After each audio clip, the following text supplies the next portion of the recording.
లూకా సువార్త 15వ అధ్యాయం. ఒకప్పుడు సమస్తమైన సుంకరులను పాపులను ఆయన బోధ వినుటకు ఆయన దగ్గరకు వచ్చిచుండగా పరిసయ్యులును శాస్త్రులును అది చూచి, ఇతడు పాపులను చేర్చుకుని వారితో కూడా భోజనము చేయుచున్నాడని చాలా సనుగుకొనిరి. అందుకాయన వారితో ఉపమానము చెప్పెను.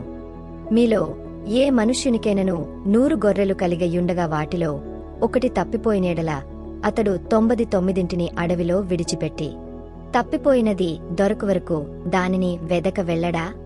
అది దొరికినప్పుడు సంతోషముతో దానిని తన భుజముల మీద వేసుకుని ఇంటికి వచ్చి తన స్నేహితులను పొరుగువారిని పిలిచి, మీరు నాతో కూడా సంతోషించుడి, తప్పిపోయిన నా గొర్రె దొరికినదని వారితో చెప్పును గదా. అటువలే మారుమనస్సు అక్కరలేని 99 మంది నీతిమంతుల విషయమై కలుగు సంతోషం కంటే మారుమనస్సు పొందు ఒక్క పాపి విషయమై పరలోకమందు ఎక్కువ సంతోషము కలుగును. ఏ స్త్రీకైనను 10 వెండి నాణెములుండగా వాటిలో ఒక నాణెము పోగొట్టుకొంటే ఆమె దీపము వెలిగించి ఇల్లు ఊడ్చి అది దొరకువరకు జాగ్రత్తగా వెదకదా? అది దొరికినప్పుడు తన చెలికత్తెలను పొరుగువారిని పిలిచి, నాతో కూడా సంతోషించుడి, నేను పోగొట్టుకొనిన నాణెము దొరికినదని వారితో చెప్పును గదా. అటువలే మారుమనస్సు పొందు ఒక పాపి విషయమై దేవుని దూతలేదుట సంతోషము కలుగునని మీతో చెప్పుచున్నానెను.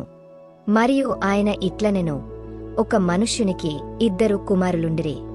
వారిలో చిన్నవాడు, తండ్రి, ఆస్తిలో నాకు వచ్చు భాగమిమ్మని తన తండ్రి నడుగగా అతడు వారికి తన ఆస్తిని పంచిపెట్టెను. కొన్ని దినములైన తరువాత ఆ చిన్న కుమారుడు సమస్తమును కూర్చుకొని దూరదేశమునకు ప్రయాణమైపోయి అచ్చట తన ఆస్తిని దుర్వ్యాపారము వలన పాడుచేసెను. అదంతయు ఖర్చు చేసిన తరువాత ఆ దేశమందు గొప్ప కరువు రాగా వాడు ఇబ్బంది పడసాగి వెళ్లి ఆ దేశస్థులలో ఒకని చెంత జేరెను. అతడు పందులను మేపుటకు తన పొలములలోనికి వానిని పంపెను.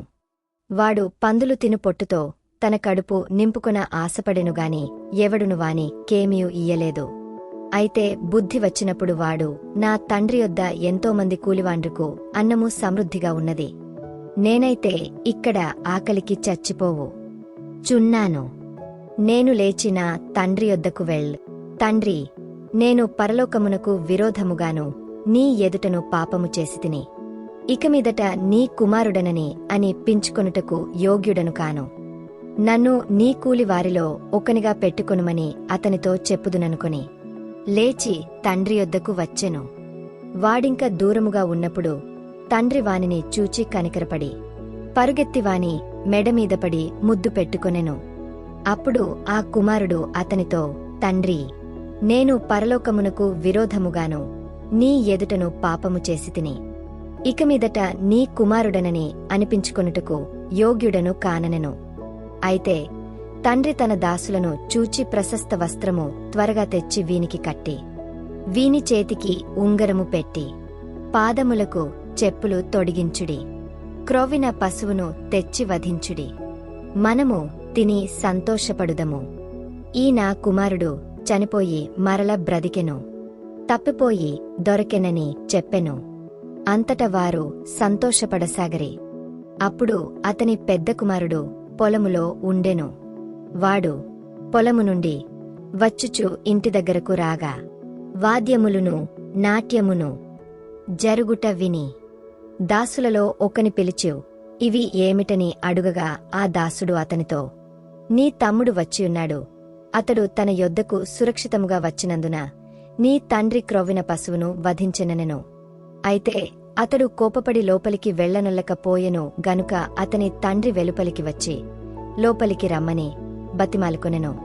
అందుకతడు తన తండ్రితో, ఇదిగో ఇన్నేండ్ల నుండి నిన్ను సేవించుచున్నానే, నీ ఆజ్ఞను నేనెన్నడును మీరలేదే. అయినను నా స్నేహితులతో సంతోషపడునట్లు నీవు నాకెన్నడును ఒక మేకపిల్లనైనా ఇయ్యలేదు. అయితే నీ ఆస్తిని వేశ్యలతో తినివేసిన ఈ నీ కుమారుడు రాగానే వీని కొరకు క్రొవ్విన పశువును వధించితివని చెప్పెను. అందుకతడు, కుమారుడా, నీ వెల్లప్పుడునూ నాతో కూడా ఉన్నావు, నావన్నీయు నీవి, మనము సంతోషపడి ఆనందించుట యుక్తమే.